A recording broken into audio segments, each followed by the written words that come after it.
Vamos. Galera, olha só. Aula passada nós vimos energia de ligação, que foi a segunda forma de calcular o ΔH de uma reação. Beleza? E agora nós vamos para a terceira forma, que aí sim tem uma incidência enorme no Enem, que chama lei de Hess. Tá? Então, o terceiro caminho a ser seguido. Lembrando que não é você que escolhe a forma de calcular o ΔH, a entalpia de uma reação, tá? Mas sim o exercício. Se o exercício te fornece uma tabela de formação, você vai seguir esse caminho.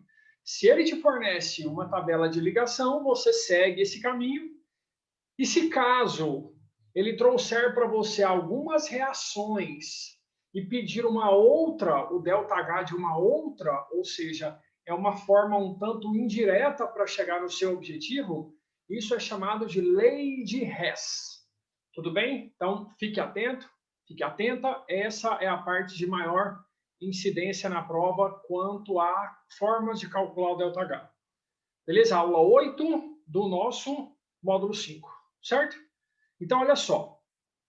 Segundo Hess, a variação da entalpia, ou seja, a energia absorvida ou liberada numa reação, ela só depende do estágio inicial e do estágio final.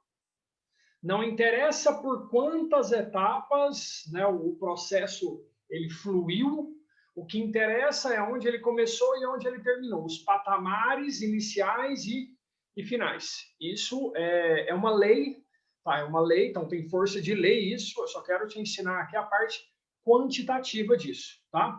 Mas vamos primeiro para a lógica de tudo isso, né? Imagine que você tem ali, ó, carbono na forma grafite, e ele vai ser queimado, ele vai reagir com o oxigênio, ele vai passar por oxidação. E aí você tem duas possibilidades. Você tem a possibilidade direta, que seria o primeiro caminho, que seria o carbono ir direto para gás carbônico, para dióxido de carbono, esse seria um caminho. E o outro possível caminho seria de carbono para monóxido, de monóxido para dióxido. Entende o esquema aqui? Ó, o segundo caminho ele teria duas etapas. De carbono para monóxido e de monóxido para dióxido. O lance é, independentemente se você vai pelo primeiro caminho ou se você vai pelo segundo caminho, que é um caminho maior, né? Os estágios inicial e final não é o mesmo? Então, o delta total é o mesmo, tá? É isso. Se você souber esse basicão aqui, ó, já vai ajudar demais da conta, viu? Porque aí, olha só aqui, ó. Se você tem essa reação aqui, ó, que seria o processo rápido, quando eu digo rápido aqui, eu digo em uma etapa só, percebe que o carbono ele foi direto a gás carbônico.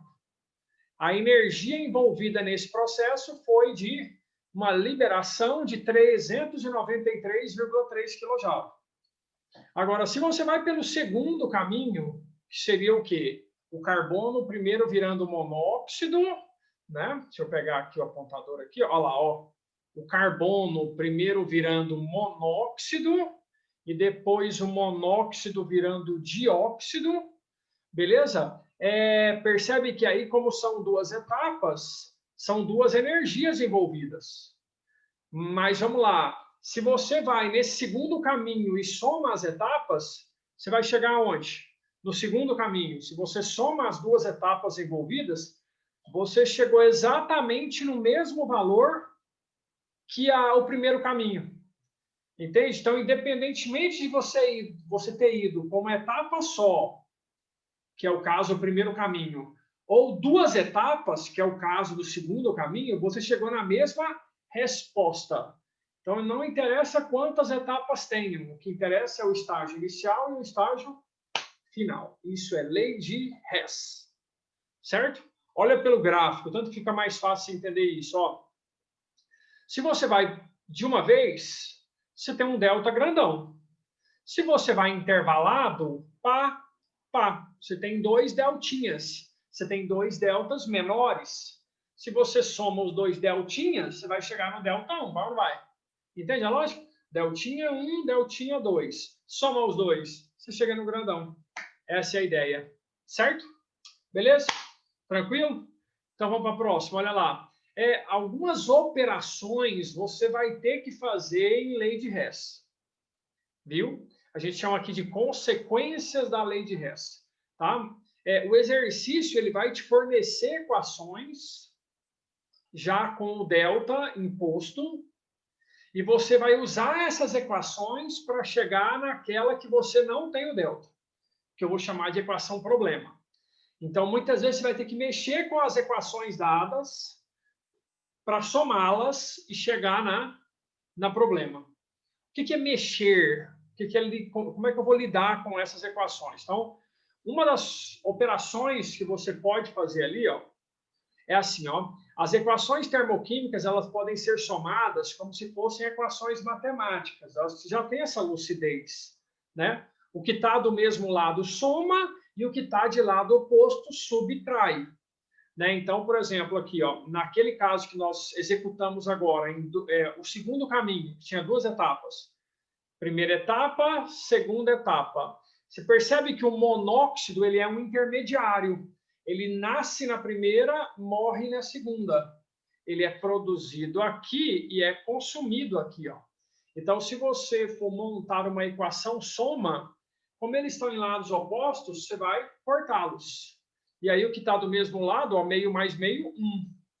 O carbono vem para cá e o gás carbônico vem para cá. E aí você faz o saldo, que é simplesmente o somatório dos deltinhas, lembra? Para dar o deltão, tá? Outra coisa, se caso, né, nas equações que ele te fornecer, você tenha que inverter uma delas em algum momento, você lembra que o que era endo vira exo, então você tem que trocar o sinal. Nós vimos isso lá na segunda aula desse módulo, tá? Então, olha lá, se você tem uma equação que tem um delta, por exemplo, negativo, né? Que é esse exemplo aqui, ó. E aí, se caso você tenha que inverter essa equação por algum motivo, necessariamente o delta vai ter o sinal trocado. O que era menos, agora você vai atribuir o valor contrário. Lembra? O que era endo vira exo e vice-versa. Tá? Uma outra coisa também que é importante é assim, ó. Se caso alguma das etapas você tenha que usar um fator multiplicativo, né, você tem ali que multiplicar ou, né, dividir, que é multiplicar por uma fração, o delta também vai receber esse fator. Então, se multiplicou por 2 a equação, o delta multiplica por 2. Se dividiu por 3 a equação, o delta divide por 3. Entendeu? Então, o delta acompanha o que você vai fazer com a equação. Tá? Então, por exemplo, aqui, ó, se você pensa nessa equação e agora você pensa no dobro dela, olha para essa daqui e olha para o dobro dela. Você viu que o valor de energia é exatamente o dobro? Então, o delta acompanha o fator multiplicativo que você usar na operação. Tá? E aí, gente, com isso, a gente fecha os 3 caminhos. Tá? Um dos caminhos, olha lá, ó, através das entalpias de formação. O outro caminho, através das energias de ligação. E o terceiro caminho, que é através da lei de Hess, que é essa questão de, vamos lá, somando algebricamente várias equações, com variações de entalpia já conhecidas, de modo a obter uma problema, que é a desejada no final. Tá? Então, os 3 possíveis caminhos são esses. Você vai dominar os 3 comigo, beleza? Ok? Algumas questões de lei de Hess bem rápidas, tá? Depois a gente vai fazer umas melhores. Essas aqui são só algumas questões resolvidas. Olha esse primeiro caso. Você tem 2 equações com o delta já fornecido, enquanto que tem uma terceira aqui, ó, que o delta não foi fornecido. Então, nesse caso, eu já sei que é a lei de Hess. Eu preciso mexer com essas duas de forma a somá-las e dar essa. Entendeu? Esse caminho aqui, ó, ele precisa, a soma dele, a soma dessas etapas, chegar aqui. Sempre chegar no problema. Né? Percebe que o enxofre ele já está onde eu quero, ele já está no reagente. Olha aqui, ó. Então, eu vou mantê-lo. A primeira etapa, eu não vou mexer nela. E nem a segunda etapa. Por quê? Porque o SO3 já está onde eu quero. Eu não vou mexer em nada aqui. Não vou multiplicar, não vou dividir, não vou inverter, não vou fazer nada. Eu só vou somar as equações. Olha só. Só. Eu vou manter elas inalteradas. Eu só, ó, cortei. Aqui era 1 enxofre, continua 1.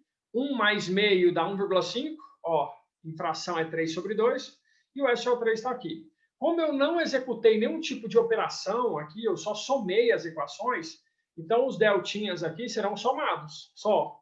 Você está somando dois valores negativos, vai dar um terceiro valor também negativo. Terminei a questão. Então, qualquer coisa, vamos lá, 860, você vai apertar um stop aqui nessa tela, vai entender exatamente que a única coisa que foi feita aqui foi somar as equações. Por quê? Porque como é um primeiro exemplo, eu já moldei de forma bem acessível, entendeu? De forma que é só olhar, somar e pronto, tá? Agora, olha essa daqui. Essa daqui, eu quero a equação problema. Ela pediu para transformar grafite em diamante, certo? Tá, mas até então, olha só, grafite, ele já está no reagente, então já está condizente com o que eu quero. Então, a primeira etapa, eu vou mantê-la inalterada. Agora, a segunda etapa, eu quero o diamante no produto, confere? E até agora ele não está no produto, então você vai ter que inverter a segunda equação termoquímica fornecida.